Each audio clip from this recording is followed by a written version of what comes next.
حضرت جابر بن عبداللہ رضی اللہ عنہ سے روایت ہے کہ ایک مرتبہ ہم نبی کریم صلی اللہ علیہ وآلہ وسلم کے ساتھ سفر کر رہے تھے۔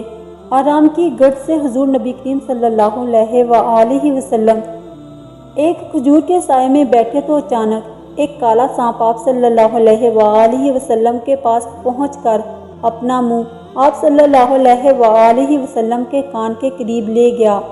کچھ دیر بعد حضور نبی کریم صلی اللہ علیہ وآلہ وسلم نے اس سانپ کے کان کے قریب اپنا منہ مبارک لے جا کر کچھ فرمایا۔ اس کے بعد وہ سانپ ایسے غائب ہوا جیسے اس کو زمین نکل گئی ہو۔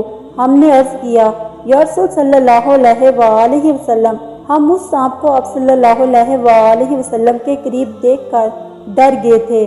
آپ صلی اللہ علیہ وآلہ وسلم نے فرمایا کہ وہ جانور نہیں بلکہ جن تھا، فلاں سورہ کی آیات بھول گیا تھا، انہی آیات کی تحقیق کے لیے جنات نے اسے بھیجا تھا، تم لوگ موجود تھے اس لیے وہ سانپ کی شکل میں آیا۔ اس کے بعد حضور نبی کریم صلی اللہ علیہ وآلہ وسلم ایک گاؤں میں پہنچے تو وہاں کے لوگوں نے عرض کیا، یا رسول صلی اللہ علیہ وآلہ وسلم، اس گاؤں کی ایک خوبصورت عورت پر ایک جن عاشق ہو گیا ہے، اس نے اسے اتنا پریشان کر رکھا ہے کہ وہ نہ کھاتی ہے نہ پیتی ہے، بس مرنے کے قریب ہے۔ حضرت جابر رضی اللہ عنہ فرماتے ہیں کہ اس عورت کو میں نے بھی دیکھا، وہ ایسی تھی جیسے چاند کا ٹکڑا۔ حضور نبی کریم صلی اللہ علیہ وآلہ وسلم نے اسے پکار کر فرمایا، اے جن، کیا تجھے معلوم ہے کہ میں اللہ کا رسول محمد صلی اللہ علیہ وآلہ وسلم ہوں؟ تو اس عورت کو چھوڑ کر یہاں سے چلا جا۔ یہ سنتے ہی وہ عورت صحت یاب ہو گئی اور ہوش آنے پر اپنا منہ ہم سب سے چھپانے لگی۔ میری ویڈیو کو مکمل دیکھیں، میرے چینل کو لائک شیئر اور سبسکرائب کیجیے اور بیل آئیکن کو ضرور پریس کیجیے تاکہ میری آنے والی ہر نئی ویڈیو کا نوٹیفیکیشن آپ کو موصول ہو سکے۔ ایک شخص کی ماں سخت بیمار موت کے بچھونے پر پڑی تھی۔ اس کے باوجود نالائق بیٹے نے اس کے ساتھ بدتمیزی کی اور بیچاری کو تنہا چھوڑ دیا اور وہ غریبی سی حالت میں تنہائی میں انتقال کر گئی۔ وقت گزر گیا، 30 سال بعد اس نالائق بیٹے کو دست لگ گئے۔ وہ نہایت کمزور ہو گیا، ہاتھوں کا کیا یوں آڑے آیا کہ رو رو کر کہتا، سنا گیا میرے 3 بیٹے ہیں مگر بالکل میری پرواہ نہیں کرتے، میں کئی روز سے بیمار پڑا ہوں مگر ایک بار بھی ملنے نہیں آتے۔ آخرکار وہ اپنی ماں کی طرح رات کو اکیلا مر گیا۔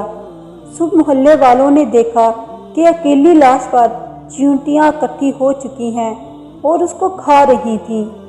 ماں محبت کا سمندر، باپ شفقت کا سمندر، ماں دعاؤں کا ذخیرہ، باپ عطاؤں کا ذخیرہ، ماں گھر کا ہیرا، باپ گھر کا چراغ، ماں جنت کی ضمانت، باپ جنت کا دروازہ۔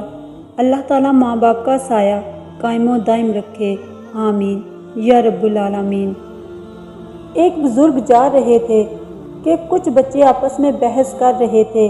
جب قریب سے گزرے تو وہ بچے کہنے لگے، بابا جی، ہم آپس میں کسی مسئلہ پر بحث کر رہے ہیں، آپ ذرا فیصلہ کریں۔ اس نے کہا، بیٹا کیا مسئلہ ہے؟ بچے نے کہا کہ ہم آپس میں بحث کر رہے ہیں کہ ایک آدمی بڑا نیک ہو، کبھی گناہ نہ کیا ہو، اس کے دل پر اللہ کی خاص نظر رہتی ہے، یا ایک آدمی بڑا ہی گناہ گار ہو اور سچی توبہ کر لے، اس کے دل پر خاص نظر رہتی ہے۔